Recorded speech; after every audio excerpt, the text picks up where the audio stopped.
Story वहीं से start होती है जहाँ 4 पार्ट खत्म हुआ था। दूसरी तरफ जैसा को देखते हैं, ये किरण की स्टडी है। उससे हम कैपिटल में आए हैं, वो अपनी ज्यादातर वक्त यहीं गुजारता है, इसीलिए मुझे यहाँ आने में एक्स्ट्रा केयरफुल रहना पड़ा। तुम कभी नहीं जान सकते कि वो कब अचानक सामने आ जाए। मैं बस उम्मीद करती हूँ कि इस बार मुझे कुछ मिल जाए। इस बुक के अंदर एक पेपर का टुकड़ा है, एन्चेंट्रेस लेटिसिया के बारे में है, मेरे बारे में एक रिपोर्ट। एक सीन में हम अगली सुबह का सीन देखते हैं, डाइनिंग टेबल का सीन देखते हैं। काउंट किरण चेसा से कहता है, चेसा इसे भी ट्राई करो। फिर आगे बोलता है, क्या तुम्हें वेजिटेबल पसंद नहीं है? तुम खाने को लेके इतने नखरेबाज नहीं हो सकती। हम चेसा को देखते हैं कि थोड़ा खोई खोई लग रही है। वो जवाब देती है, ओके। फिर हम करा और ईश्वर को देखते हैं। करा काउंट को देखते हुए कहता है, हाँ क्या चल रहा है? और वो ब्रेकफास्ट कर रहा है। ईश्वर भी बोलता है, मुझे क्या पता, ये कोई पहली बार नहीं है। हम फिर चेसा को देखते हैं जो खाते हुए सोच रही है, हाँ ये सब मुझे पागल कर रहा है। तो रिपोर्ट मुझे कल रात स्टडी में मिली, उसमें मेरे बारे में बहुत डिटेल और डिस्टर्बिंग इंफॉर्मेशन थी। मेरे बर्थ के सीक्रेट से लेकर उन चीज़ों तक तो मैं बड़े होते हुए झेली है, और यहाँ तक कि और वो रास्ता भी जब से मैंने चुना है। लेकिन मेरे बारे में इन्वेस्टिगेशन क्यों कर रहा है?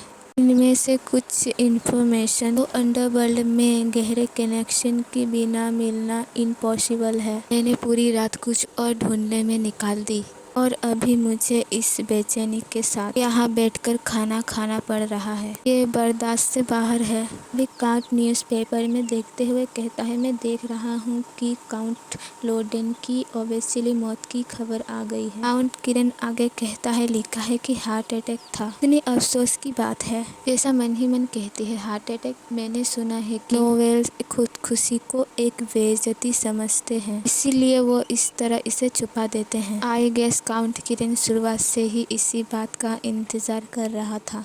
तभी हम वेल्जियन को देखते हैं जो अपना मुंह हैंकी से पोंछते हुए कहता है, आपने उसे क्यों मारा? ऐसा वेल्जियन को देखते हुए मन में कहती है, वो तुरंत समझ गया। वेल्जियन आगे कहता है, मैं इस मामले को संभाल सकता था। अगर आप बीच में नहीं आते तो भी मैं इसे इस तरह हैंडल करता जिससे वेस्लियन का नाम खराब ना होता। काउंट वेस्लियन से कहता है, क्या तुम अचानक से फैमिली के लिए रिस्पॉन्सिबल फील करने लगे हो? काउंट किरण आगे कहता है, मैंने बस उसे मार दिया। वेल्जियन कहता है, क्या आपने कम से कम बात के मामले को ठीक से संभाला? काउंट जवाब देता है, ऑफ कोर्स मैंने संभाला। क्या मैं तुम्हें न्यूज़पेपर दोबारा पढ़ के सुनाऊं? आगे कहता है, हालांकि मैं मानता हूँ इस तरह छुप कर करके मजा नहीं आया। मुझे उसे चौराहे के सामने फांसी देना चाहिए था। 3 माँ के बच्चे हमेशा इतने इस तरह से करने में उतना सुकून नहीं मिला। और क्योंकि अभी हमारे पास एक प्यारी न्यू छोटी फैमिली मेंबर है, मैं सोच रहा हूँ कि अब हम फाइनली वेस्लियन को सबके सामने ले आए जैसे तुमने सजेस्ट किया था। तुम क्या कहते हो? वेल्जियन कहता है, यही तो मैं चाहता था, लेकिन याद रखना, एक बार जब वेस्लियन पब्लिक हो गया तो आपको आपकी इस तरह के बिहेवियर दूर रखना होगा। अगर आपने नहीं। तभी काउंट किरण कहता है, मैं जानता हूँ। हमारा पहला मोर हाउस वॉरियर की तरफ से होस्ट किए गए बैंक्वेट में होगा। मैंने पहले ही एक नया ट्यूटर हायर कर लिया है, तो मेक श्योर कि सब अपने पढ़ाई ठीक से करें। तभी खरा ईश्वर से कहता है, हमारा कपड़ों का क्या? ईश्वर तभी ईश्वर बोलता है, टेलर सीधा इस महीने हमारे पास आएंगे। काउंट कहता है, ठीक है, जब वक्त आएगा तो मुझे अपना शेड्यूल क्लियर करना होगा। और आगे कहता है, चेसा का अच्छे से ध्यान रखना और कोई परेशानी खड़ी मत करना। चेसा मन में कहती है, आई गेस किरण आज बाहर ही रहेगा। फिर उनसे कहती है, खाने के लिए थैंक यू, मैं अपना रूम में ही रहूंगी। फिर उन दोनों में से एक कहता है, क्यों? चेसा कहती है, मेरे दिमाग में बहुत कुछ चल रहा है। हम चेसा को देखते हैं अपने रूम में आती है और सोचते हुए कहती है, हमेशा ऐसे नॉवल होते थे जो अंडरवर्ल्ड में कदम रखते थे, जस्ट ये दिखाने के लिए कि वो कितने बोल्ड हैं। लेकिन किरण का कनेक्शन किसी ऐसे सिंपल मोटिव से नहीं लगता। फिर हमें काउंट का फ्लैशबैक दिखाता है जब उसने कहा था, अनचेंट्रेस अगर सोचा जाए तो वो आजकल काफी शांत बैठी है। ये अनचांटरस का मार्क है ना। उसके ऊपर से उसने मेरे जैसे एक फेरी अजीब इंटरेस्ट दिखाया है। किरण का गोल अपनी डेड काउंटिस को वापस जिंदा करना है। उसने इसके लिए डार्क मैजिक का सहारा लिया होगा, लेकिन शायद वो अकेला काफी नहीं था। उस कम पावर को पूरा करने के लिए उसने जरूर फेरी मैजिक पर नजर गड़ाई होगी और ये पता लगाने के प्रोसेस में कि इसे कैसे यूज किया जाए। ये कोई हैरानी की बात नहीं होगी अगर उसने फेरी पर एक्सपेरिमेंट भी किए हो। जैसा अपने हाथ की मुट्ठी कसते हुए कहती है, क्या मैं इस छोटी सी फैमिली ड्रामा में इतनी खो गई थी कि मैं लापरवाह हो गई।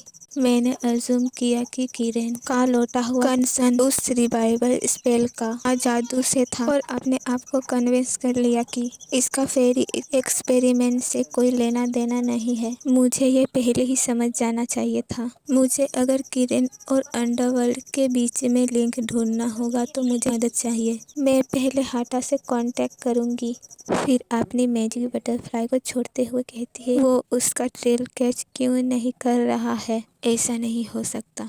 ये बटरफ्लाई जो फेरी मैजिक से बनी है, मार्क किए हुए टारगेट को बिना किसी गलती के टारगेट कर सकता है जब तक कि टारगेट मर ना चुका हो या कोई दूसरा स्पेल इसमें इंटरफेयर कर रहा हो, जिसका मतलब बस एक यही है, किसी ने हाटा पर हाथ डाला है। किसकी हिम्मत हुई ऐसा करने की। फिर हमें फ्लैशबैक दिखाया जाता है। उस दिन बारिश इतनी हो रही थी जैसे आसमान फट गया हो। वो दिन था जब मैं पहली बार हाटा से मिली थी। हाटा को एक पीछे की गली में छोड़ दिया गया था। वो बस मरते मरते बचा था। उसे एक ऐसे एक्सपेरिमेंट में यूज करने के बाद फेंक दिया गया था जिसका मकसद हमेशा छोटे रहने वाले पपी जैसे क्रिएचर बनाना था। उस एक्सपेरिमेंट के साइड इफेक्ट की वजह से वो बाकी की एंथ्रोमॉर्फ की तरह एनिमल वाले कान और पूंछ को छुपा नहीं पाता था। एंथ्रोमॉर्फ एक काल्पनिक प्रजाति है। देख के लगता है कि उस पे एक्सपेरिमेंट किया गया था और फिर उसे फेंक दिया गया। क्या ये सब फेरी एक्सपेरिमेंट से कनेक्टेड हो सकता है? अगर कोई और दिन होता तो मैं इसे इग्नोर कर देती, पर ना जाने क्यों उस दिन मैं इसे नहीं कर पाई। मेरी इलाज करने के लिए आपका बहुत बहुत थैंक यू। मुझे नहीं पता कि मैं आपका ये कर्ज कैसे चुकाऊंगा। आई एम सॉरी, मैं आपकी कोई मदद नहीं कर पाया। मुझे याद नहीं आ रहा कि मेरे साथ क्या हुआ था। एक्सपेरिमेंट की वजह से उसकी मेमोरी टुकड़ों में थी। अच्छा, देखने में से लगता है कि ये मेरे किसी काम का नहीं निकलेगा। फिर भी अगर तुम यहाँ जिंदा रहना चाहते हो तो अच्छा होगा कि तुम अपना एक कान और पूंछ छुपा लो। इस जगह में पहले से ही ज़्यादा से ज़्यादा मदद कर दिया है, यहाँ तक कि मैंने उसकी पहचान भी छुपाई। अब वो अपना ध्यान खुद रख सकता है। लेटिसिया हाटा से कहती है, जब तुम ठीक हो जाओ तो वापस वहीं चले जाना जहाँ से तुम आए थे। तभी हाटा चेसा से कहता है, क्या मैं आपके साथ रह सकता हूँ माँ? ये हाफ ह्यूमन एंथ्रोमॉर्फ मेरे लिए लॉयल रहना चाहता है। तभी हाटा कहता है, मेरे लिए खुद को जिंदा रखना काफी मुश्किल है। जैसा कहती है, ये क्या बकवास कर रहा है। फिर हाटा से कहती है, मुझे किसी पपी को अपने पास रखने का कोई इंटरेस्ट नहीं है। तभी हाटा कहता है, आपने एक्सपेरिमेंट के बारे में पूछा था है ना? मैं आपकी मदद कर सकता हूँ माम। अभी मेरे पास कोई काम की चीज नहीं है, लेकिन ये कहते हुए चेसा का हाथ पकड़ने लगता है। तभी चेसा उसका हाथ झटक देती है। तभी चेसा उसे थोड़ा गुस्से में कहती है, तुम्हें सच में लगता है कि एक छोटी सी मदद की मतलब ये होता है कि तुम मेरे साथ रह सकते हो? मेरे पास तुम जैसे कि बेबी सिट करने का टाइम नहीं है। तुमने गलत इंसान को चुना है। अब मेरे आंखों के सामने से दूर हो जाओ।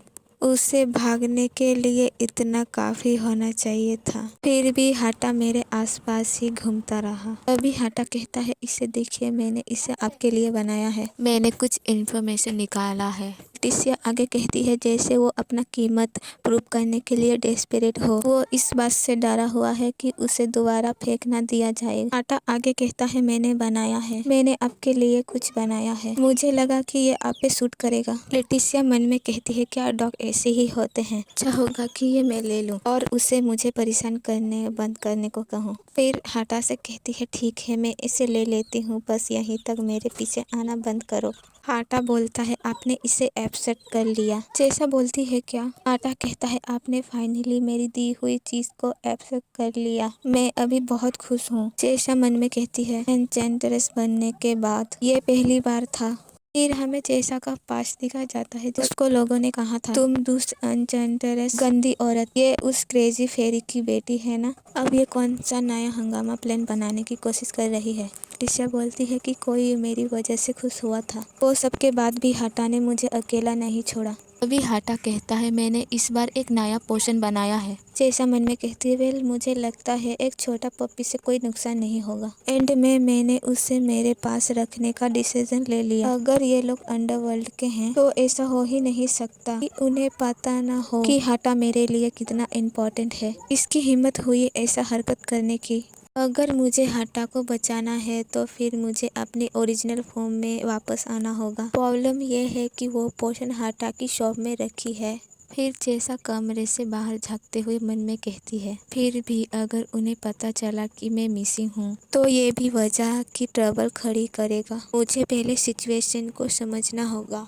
तभी वो कहती है ईश्वेल करहा। तभी ईश्वेल बोलता है चेसा हमें कुछ देर के लिए बाहर जाना होगा, कुछ अर्जेंट काम आ गया है, हम वापस आकर खेलेंगे ओके। तभी कारा कहता है जल्दी करो हमें निकलना है। ईश्वेल चेसा से कहता है ऑलराइट हम बस अभी वापस आए। चेसा बोलती है ओ, लेकिन मन में सोचते हुए कहती है इससे अच्छा टाइमिंग नहीं हो सकती है।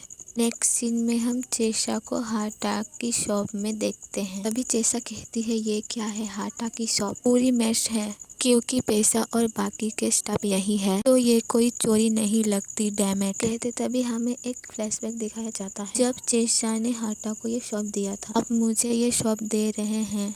अभी चेसा बोलती है हाँ सही कहा, इतना अच्छा स्किल को सही से यूज न करना बेकार होगा, इसका अच्छा यूज करो। हाटा जो इमोशनल होके कहता है लेडी लिटिशिया मैं इसे शहर का सबसे अच्छा हेड शॉप बनाऊंगा। हाटा फिर आगे कहता है आज से ये शॉप मेरा नंबर 1 खजाना है। उन्होंने उस शॉप को बर्बाद कर दिया जिससे वो इतना प्यार करता था और हाटा को भी ले गए। मैं उनसे इसका बदला लूंगी धीरे धीरे। जिंदा रहना हाटा, मैं जल्दी आ रही हूँ कहते हुए सीक्रेट दरवाजा खोलती है। तभी चेसा कहती है ग्रोथ पोशन, ये वाली तो लिटरली बॉडी को बड़ा करती है, क्या ये वाली हो सकती है बेबी फेरी मॉम के लिए पोशन। चेसा आगे बोलती है इन हार्ट का क्या मतलब है। तभी चेसा की कानों में किसी की आने की आवाज सुनाई देती है। तभी वो इंसान कहता है ये क्या। जो इंसान शॉप में आया था वो कारा होता है। करहा शॉप को देखते हुए कहता है पूरी शॉप को उलट पुलट किया गया है। टिशा कहती है ये आवाज तो करहा की है। करहा आगे कहता है लगता है यहाँ बचाने लायक कुछ नहीं बचा। टिशा बोलती है वो यहाँ क्या कर रहा है। चेसा आगे बोलती है उन्होंने कहा था अर्जेंट काम है, वो अंडरवर्ल्ड में क्या कर रहे हैं, क्या किरण के साथ साथ पूरा हाउस बेसलिन अंडरवर्ल्ड में इन्वॉल्व है। मुझे होश में आना होगा, ये रेकुलेस स्पेकुलेशन का वक्त नहीं है। तरह की एनिमल इंस्टिंक्ट इस जगह को जल्दी से सूंघ सकते हैं, मुझे इसे जल्दी से पीना होगा। लगता है वो पोशन सही वाली थी। तभी जैसा कहती है मुझे यहाँ से निकलना होगा, ये कहती ही अपने मैजिक से गायब हो जाती है। तभी हम कारा को देखते हैं जो दरवाजा तोड़ के अंदर आ जाता है। कारा कहता है किस तरह की हेड शॉप में ऐसी सीक्रेट स्पेस होती है और यहाँ कुछ कुछ बेबी जैसी स्मेल आ रही है। तभी वो देखता है खाली बोतल नीचे पड़ा हुआ है, उस खाली बोतल को उठाते हुए कहता है। फिर वो आगे कहता है ये क्या है, पोशन फ्रॉम बेबी फेरी मैम। दूसरी तरफ हम चेसा को देखते हैं। तभी एक इंसान कहता है एन्चेंट्रेस क्या वो मर नहीं गई थी। चेसा गुस्से में कहती है किसकी हिम्मत हुई हाटा पर हाथ डालने की, बाहर आओ अभी मैंने कहा। चेसा आगे कहती है मैंने अंडरवर्ल्ड की कनेक्शन को यूज करके हाटा की डिसिप्लिन की जांच की, पता चला कि जब मैं हाउस बेसिलियन में थी तो होली नाइट इस जगह को बर्बाद करने में बिजी थे। ये फैक्ट कि उनकी एक्टिविटी बंद हुई जब हाटा गायब हुआ, इसका मतलब बहुत बड़ा चांस है कि उन्होंने मुझे बाहर निकालने के लिए होल्ड पे रखा है। फिर वो आगे कहती है ठीक है मैं उन्हें एक लाइन दूंगी और उन्हें मेरे पास रेंगते हुए आने दूंगी। जैसा ये ये कहते हुए अपने मैजिक हेलमेट से सबके ऊपर हमला करने लगती है। तभी एक इंसान का आवाज आता है, रुक जाओ। ये कहते हुए वो इंसान चेसा का हेलमेट को चाबुक से रोक देता है। तभी हम उस इंसान को देखते हैं जो चेसा के पास ही आ रहा था। चेसा पूछती है, तुम कौन हो? वो इंसान बोलता है, मैं इस अचानक आने के लिए माफी चाहता हूँ। मैं जाहन हूँ, मास्टर का डायरेक्ट सबऑर्डिनेट। मैं मास्टर के ऑर्डर पर आपको ले जाने आया हूँ लेडी लेटिशिया। लेटिशिया मन में कहती है, जहन मास्टर का एक्सक्यूशनर। डैम इट, इस वक्त ही क्यों मास्टर बीच में आ रहा है? द मास्टर, उनकी आइडेंटिटी एक मिस्ट्री है, पर कहाँ जाता है? उनके पास ऐसे एक्सक्यूशनर है जिसकी पावर होली नाइट को भी टक्कर देते हैं। वही है जो अंडरवर्ल्ड में सब कुछ कंट्रोल करते हैं। एक वक्त था जब अंडरवर्ल्ड ग्रैंड एम्पायर फॉलिंग के हिस्सा था, जब तक कि एक अननोन कर्स ने सब कुछ बर्बाद नहीं कर दिया। इससे एक बंजर लाइफ वेस्टलैंड छोड़ते हुए कास्ट अलग किया गया और अबेंडन छोड़ा गया। ये उन लोगों के लिए शरण बनाया गया ऊपर के वर्ल्ड के लिए अनफिट थे। सक्सेसर मास्टर के गाइडेंस में एकवास अंडरग्राउंड इकोनॉमी ने जात पकड़ ली। वक्त के साथ अंडरवर्ल्ड एक अनऑफिशियली न्यूट्रल टेरिटरी बन गया। हर कॉन्टिनेंट के डार्केस्ट एलिमेंट का क्रॉसरोड और उन लॉलेस कैलोस बिन कानून के हंगामे को बस मास्टर ही समझदारी के माहौल मेंटेन कर सकते हैं। यही है जो मैं उनके बारे में जानती हूँ। तो फिर ऐसा क्यों है कि मास्टर, इसने मेरे बारे में सब इग्नोर किया, आज सडनली मुझे बुला रहा है? तभी जहन कहता है, मैं आपको वहाँ एस्कॉर्ट कर देता। शाह बोलती है, नहीं, मेरे डॉग हाटा को ढूंढना फर्स्ट है। जहन बोलता है, वो भी इस मामले से ही रिलेटेड है। चेसा बोलती है, क्या आप मुझे बता रहे हैं कि मास्टर को पता है हाटा कहाँ है? जहन बोलता है, मास्टर इस लैंड में सब कुछ देखते और सुनते हैं, सो प्लीज मेरे साथ चलिए। चेसा जाते हुए मन में सोचती है, मास्टर की प्लेस की एक्सैक्ट लोकेशन कोई नहीं जानता, पर एक ऐसी जगह है जहाँ सबको शक है। इस बंजर लैंड में यही एक लौता जगह है जहाँ अभी भी हरियाली उगती है, पर बिना इनविटेशन की यहाँ कदम रखे तो मौत आपको खुद मिलने आएंगे। एक ऐसी जगह पर जहाँ घास भी नहीं उगती, ऐसा गार्डन रखना। ये गाय आखिर कितना अमीर है। तभी हम एक कमरे के बीचों बीच एक टेबल और चेयर और वाइन की बोतल रखी हुई देखते हैं। जहन बोलता है, देन मैं आप दोनों को बात करने के लिए छोड़ता हूँ। अभी चेसा सामने देखते हुए कहती है, क्या मास्टर उस पर्दे के पीछे हैं? तभी मास्टर पर्दे के पीछे से कहता है, लेटिशिया द एन्चेंट्रेस, फाइनली हम सामने मिल रहे हैं। चेसा मन में कहती है, उनके साथ एक जगह में रहने का प्रेशर बहुत ज्यादा है, पर मैं इसे अपने ऊपर हावी नहीं होने दे सकती। मास्टर चेसा से कहता है, क्या आप को उस मेस की अंदाजा है जो आपने लेटली खड़ा किया है? चेसा मास्टर से कहती है, पॉइंट पे आओ, आप क्या कहना चाहते हैं? मास्टर कहते हैं, आप जानती हैं कि होली नाइट अंडरवर्ल्ड में जांच कर रहे हैं, है ना? यहाँ तक कि होली एम्पायर जो हेरेसिस को खत्म करने में ऑब्सेस है, उसने भी इस जगह को हमेशा अकेले छोड़ा। अभी का सिचुएशन अजीब है। चेसा मास्टर से कहती है, और आपका पॉइंट? मास्टर चेसा से कहते हैं, उन नाइट में एक हाई रैंकिंग नाइट है जिसका कनेक्शन आपके साथ है। चेसा थोड़ा चौंकते हुए कहती है, व्हाट? चेसा कहती है, बस एक हाई रैंकिंग होली नाइट है जो पॉसिबली मेरे से टाइट कनेक्शन हो सकता है। आइलैंड से आगे मन में कहती है, उन रेकलेस फूल में से जिसने स्पोकन रोल तोड़ा, उसे हेलन ही होना था। मैं उसे टेस्ट करूंगी जस्ट इन केस। वो मास्टर से कहती है, मुझे नहीं पता, मैं इस बारे में ज्यादा नहीं जानती। मास्टर हंसते हुए कहता है, क्या आप सीरियसली बेवकूफ बनने का नाटक कर रही हैं? उस होली नाइट के खास जगह पर निशान छोड़ते हुए भी? ऐसा मन में कहती है, ये डेफिनेटली हेलन ही है। फिर वो मास्टर से बोलती है, मैं श्योर नहीं थी, दिस ऑल। फिर वो आगे कहती है, मुझे मानना पड़ेगा, मैं इम्प्रेस हूँ कि आपने पता लगा लिया कि वो मार्क कहाँ था। डोंट टेल मी कि आपका आदत है होली नाइट का कपड़े उतारना। अभी मास्टर कहते हैं, एन्चेंट्रेस, मैं आपको पसंद करता हूँ। आई होप आप एक लंबे वक्त तक वाइब करें और अंडरवर्ल्ड में प्लेंटी ऑफ इंटरेस्टिंग ट्रबल खड़ी करते रहें। मेरे बारे में जानने की कोशिश मत करना। जैसा कहती है, मुझे ऑर्डर मत देना। मास्टर कहते हैं ये एक एडवाइस है, ऑर्डर नहीं। चेसा मन में कहती है हाँ बिल्कुल। चेसा मास्टर से कहती है एनीवेज जब तक मैं उस होली नाइट का ध्यान रखती हूँ हमारा काम यहाँ खत्म। और राइट, मैं अपने पप खाटा को ढूंढने निकलती हूँ। मास्टर कहता है ठीक है, उम्मीद है आप अपने मैथ्स अच्छे से क्लियर कर लेंगे ताकि आपको मेरे सामने दोबारा बुलाना ना पड़े। बहन चेसा से कहता है मैं आपको बाहर तक एस्कॉर्ट कर देता हूँ। चेसा कहती है नहीं, उसके लिए टाइम नहीं है। इससे ये तय हो जाता है कि हाइलेन ही वो है जिसने हाटा को किडनैप किया है। लकीली मैंने उस पे एक मार्क छोड़ा, मैं उसका यूज करके उसे ढूंढ सकती हूँ। तभी उसकी नजर हाटा पे पड़ती है। वो कहती है हाटा। तभी हाइलेन कहता है अपने ही कब्र पे अपने आप को फेंकना, वो भी एक कुत्ते के लिए। ऐसा हाइलेन से कहती है तुम इस बार बहुत आगे निकल गए हो, तुम ऐसा क्यों कर रहे हो? हाइलेन कहता है क्यों, आपने पूछा? वो रात भी आज की रात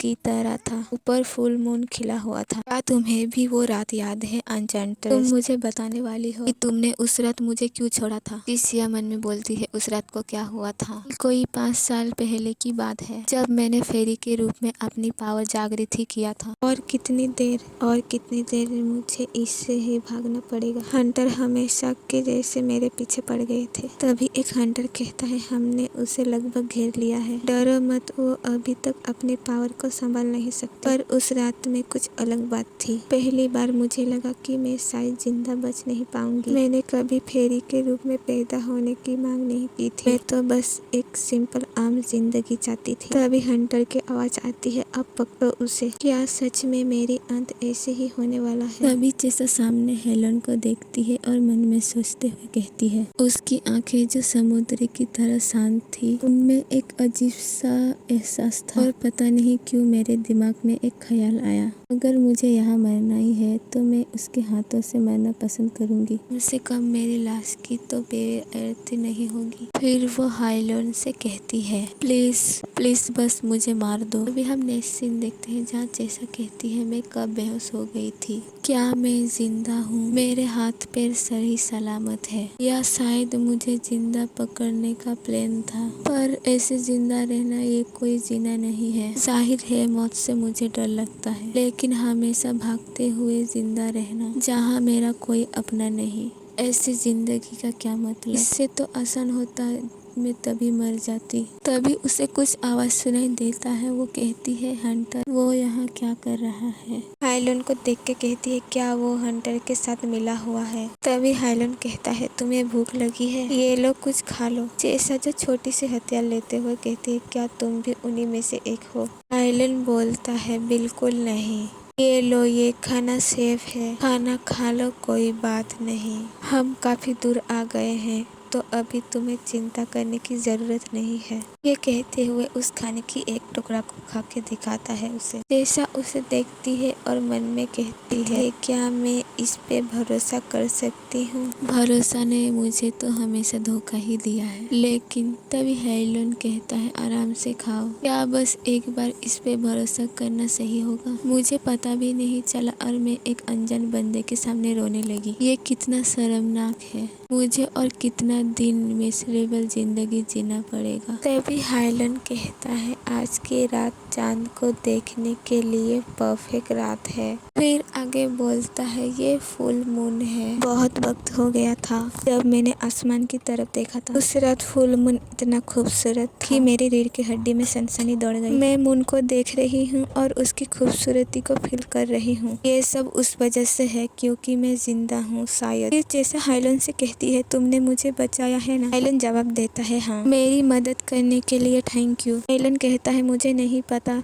क्या हुआ था, लेकिन मेरा तुम्हारे साथ कुछ गलत करने का इरादा नहीं है, तो तुम्हें चिंता करने की जरूरत नहीं है। मैं होली एम्पायर का एक एम्प्रेस नाइट हूँ। चेसा मन में कहती है होली एम्पायर, वो जगह जहाँ हैरी को बिना कोई रहम के खत्म किया जाता है। अभी हाइलेन बोलता है थोड़ा आराम कर लो। चेसा मन में कहती है क्या उसे नहीं पता कि मैं एक फेरी हूँ? मुझे उसके समझने से पहले भागना होगा। अगर उसे पता चला कि मैं एक फेरी हूँ तो मैं हंटर से भी बड़े खतरे में पड़ जाऊंगी। मुझे यहाँ से निकलना होगा वरना मैं बड़ी मुसीबत में फंस सकती हूँ। लेकिन मेरी बॉडी हिल भी नहीं रहा। तभी हाइलन चेसा को ब्लैंकेट उड़ाता है। चेसा पूछती है ये क्या कर रहे हो? हाइलन बोलता है कुछ देर सो जा, मैं तुम्हें कोई नुकसान नहीं पहुँचाऊंगा। तुम मुश्किल से अपनी आंखें खोल पा रही हो। चेसा मन में सोचते हुए कहती है वो सही कह रहा है, अगर मैं अभी भागने की कोशिश की तो मैं तुरंत पकड़ी जाऊंगी। जब तक उसे पता नहीं कि मैं कौन हूँ तब तक थोड़ी ताकत वापस हासिल करना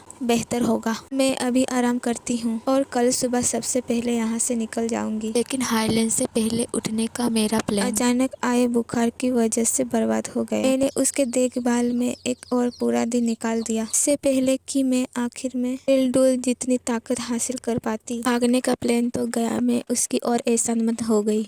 अभी हाइलन चेसा से पूछता है क्या तुम अब बेहतर महसूस कर रही हो? चेसा बोलती है हाँ। चेसा हाइलन से पूछती है तुम मेरे मदद क्यों कर रहे हो? हाइलन बोलता है क्या दूसरों की मदद करने के लिए सच में क्या किसी वजह की जरूरत है? हाइलन आगे बोलता है हाइलन। चेसा बोलती है क्या? हाइलन बोलता है मेरा नाम हाइलन है, मैं उम्मीद कर रहा था कि तुम कम से कम मेरी नाम जान लो। चेसा हल्की आवाज में कहती है ओ। हाइलन बोलता है तुम्हारा नाम क्या है? चेसा बोलती है मेरा। फिर वो मन ही मन कहती है क्या मुझे अपना नाम उसे बताना चाहिए? वो एक दिन मेरा दुश्मन बन सकता है लेकिन मुझे उसने बचाया तो है।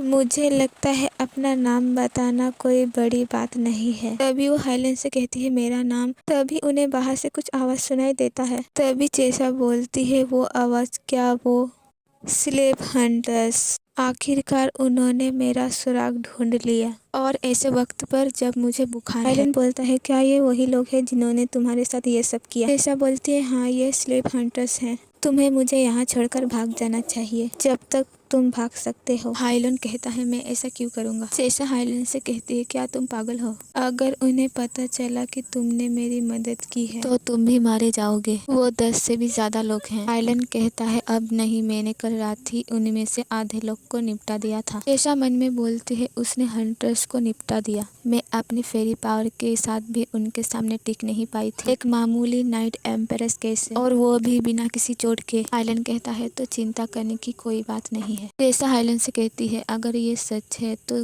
तुम कमाल हो, लेकिन अगर तुम मेरी मदद करते भी हो तो मेरे पास तुम्हारा ये एहसान चुकाने के लिए कुछ भी नहीं। हाइलन कहता है मैं तुमसे कुछ नहीं मांग रहा। चेसा बोलती है उसने मुझे बचाया और अब वो मेरे लिए खुद को खतरे में डाल रहा है। वो कैसे कह सकता है कि उसे बदले में कुछ नहीं चाहिए? क्या सच में उसे ऐसे जाने देना ठीक होगा? लेकिन अगर मुझे भागना है तो मेरे लिए एक लौता मौका है। अगर हाइलन जो कह रहा है वो सच है तो कम से कम वो जिंदा बच जाएगा। एक होली नाइट बनने के लिए बना है। उस जैसे इंसान को मेरे जैसे फेरी के साथ कभी शामिल नहीं होना चाहिए। हम अलग दुनिया में जीने के लिए बने हैं। हम दोनों की भलाई के लिए मुझे अभी निकलना होगा। ये करना ही सही है। और फिर चेसा पीछे कमरे में देखते हुए कहती है आई एम सॉरी, प्लीज अपना ख्याल रखना। कहती ही खिड़की से कूद जाती है। फिर चेसा आगे बोलती है हाइलैंड की वजह से मैं उस रात जिंदा बच पाई। मैंने सालों भागते और छुपते हुए बिताई जब तक कि मैंने अपनी फेरी पावर पे पूरी तरह से काबू नहीं पा लिया। ऐसा जीव जो गुलाब की जितनी खूबसूरत थी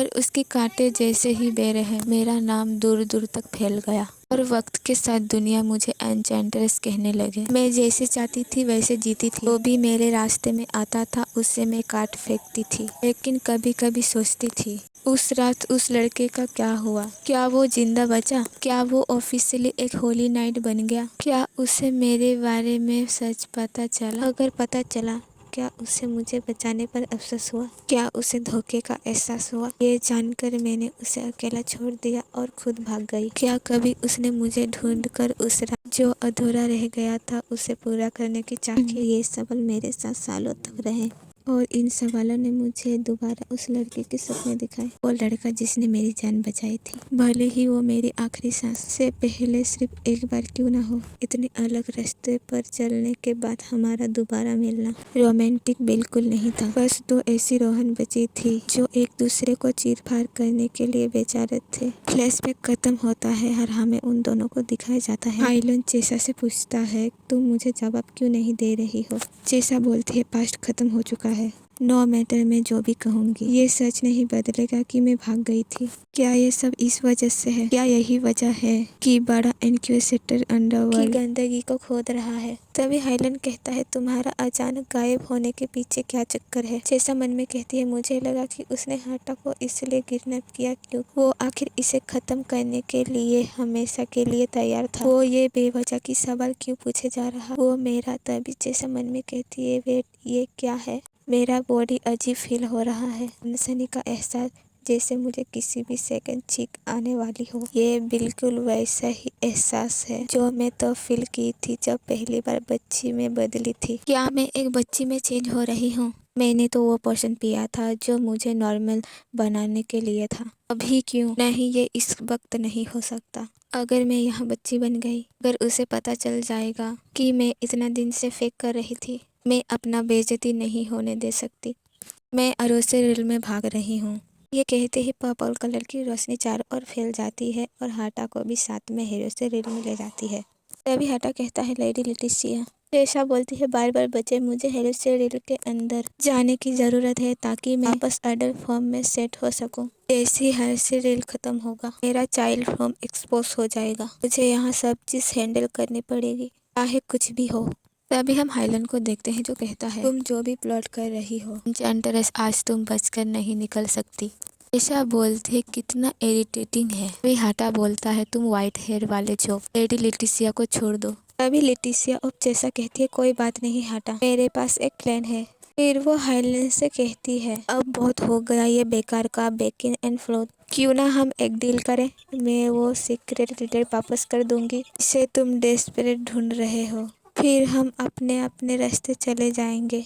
द स्पीड ऑफ रूबर, ये एक ट्रॉफी थी जिसको मैंने होली ऑर्डर कैप्टन को हराने के बाद बना ली थी। तब से होली मोनाक ने इसे रिलेट को मुझसे वापस लेने के लिए हर कोशिश की है, लेकिन ऐसा हो ही नहीं सकता था कि वो इस स्पेल को मेरे हेलोसेल के अंदर ढूंढ पाते। कभी कभी मैं इसे होली नाइट को ट्रैक करने के लिए यूज करती। फिर वो हाइलैंड से कहती है, इसे लो और अंडरवर्ल्ड से तुरंत निकल जाओ। इसे वापस ले जाने से तुम्हें कम से कम शर्म से बचने का एक मौका तो मिलेगा। अगर रिफ्यूज किया तो मैं इस रिलेट को टुकड़े टुकड़े कर दूंगी। होली नाइट को यहाँ ड्रॉप करना ही काफी बड़ा स्कैंडल था। अगर ये बात बाहर आई कि रिलेट भी डिस्ट्रॉय हो गया तो तुम भी अपना शेपिल नहीं दे पाओगे। तुम्हारे पास एक्सेप्ट करने के अलावा कोई भी चॉइस नहीं है हाइलैंड। लेटिसिया मन में सोचते हुए कहती है, ये कुछ बोल क्यों नहीं रहा है? हाइलैंड चेसा से कहता है, तुमने हमेशा वायलेंट का रास्ता चुना है, आज ऐसे बिहेव करना तुम्हारा कैरेक्टर के अगेंस्ट है। ये स्ट्रेंज है कि तुम इस मैस को क्लीन अप करने के जल्दी में हो। कहीं ऐसा तो नहीं कि तुम्हारे पीछे कोई और पड़ा है? तुम्हें अरेस्ट करने का हक सिर्फ मेरा है। ऐसा बोलती है, मेरे पास ये सब परवाह करने का लग्जरी नहीं है। पहले ही बच्चे बनने का नाटक काफी डिफिकल्ट है। फिर हेलन से कहती है, अभी के लिए मेरे रास्ते से हट जाओ। हेलन चेसा से कहता है, क्या इसका तुम्हारे बच्चे से लेना देना है? चेसा मन में बोलते है, क्या ये अभी भी सीरियसली उस नॉनसेंस बातों पे अटका हुआ है? देन हाइलैंड उससे रिलैक्स ले लेता है। तभी चेसा कहती है, वो हाइलैंड से कहती है, हमारी बात खत्म हुई हाइलैंड, मैं इस डील को सिल समझती हूँ। हाइलैंड कहता है, लिटिसिया। तभी हम देखते हैं लिटिसिया और हाटा चले जाते हैं। अगले दिन हाउस बेसिलियन का टाउन हाउस, हमें ईश्वर का वॉइस सुनाई देता है जो कहता है, ये लीजिए बॉस आपकी टी। चेसा बोलती है, थैंक यू। चेसा मन में कहती है, थैंकफुली मेरा रात का आउटिंग बिना किसी प्रॉब्लम के हो गई और मैं सेफली बिना किसी की नोटिस किए वापस आ गई। फिर वो ईश्वर से कहती है, टी का टेस्ट सुपर्ब है। ईश्वर बोलता है, थैंक यू बॉस। और हाटा की हेड शॉप जो जमा गई थी अभी के लिए क्लोज रहेगी। ईश्वर चेसा से कहता है, कुकीज भी लीजिए बॉस। कारा कहता है चेसा से, बट बॉस क्यों? क्या बच्चों को नॉर्मली प्रिंस या प्रिंसेस कहलाने में पसंद होता? चेसा बोलती है, नहीं मैं बॉस हूँ। कारा कहता है, फाइन, जैसी आपकी मर्जी। चेसा मन में कहती है, बिना किसी डिस्कवरी के वापस आना बहुत रिलीफ बात है, लेकिन कुछ इश्यूज आ गए हैं। पहला पोशन पीने के बावजूद मैं बच्चे की फॉर्म में आ गई। हाटा ने अश्योर किया था कि पोशन परफेक्ट बना था, तो ऐसा क्यों हुआ? मुझे हाटा के नया बेच बनाने तक वेट करना पड़ेगा। तभी ईश्वर कारा से कहता है, हे उसे खाना बंद करो, बॉस के लिए कुछ नहीं बचेगा।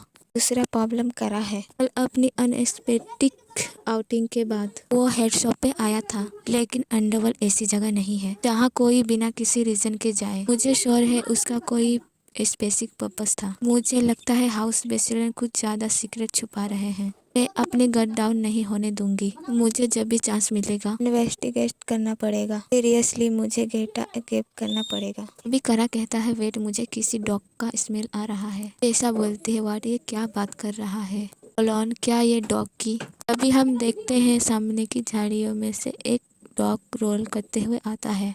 तभी चेसा मन में कहती है तुम यहाँ क्या कर रहे हो। फिर बोलता है एक पपी। सा आगे बोलते हैं मुझे लग रहा था कि वो मजाक कर रहा था जब कल उसने कहा था कि मैं आऊँगा।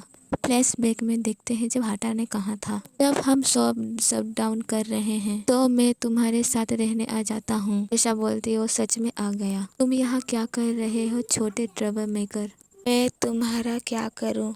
शेषा बोलती है मुझे एक इंटरेस्ट गैस फील हो रही है। ओ नो, ये अच्छी बात नहीं है। हाटा यहाँ से निकलो। ईश्वर कहता है लगता है बेबी को ये पपी पसंद आ गया है। करा बोलता है वेल उसे ऐसा छोटा एनिमल पसंद है। ये तो सच है, ये अभी थोड़ा गंदा है पर आज के बाद ये ठीक हो जाएगा। ईश्वर बोलता हूँ क्यों ना इसे हम रख लें। करा बोलता है व्हाई नॉट।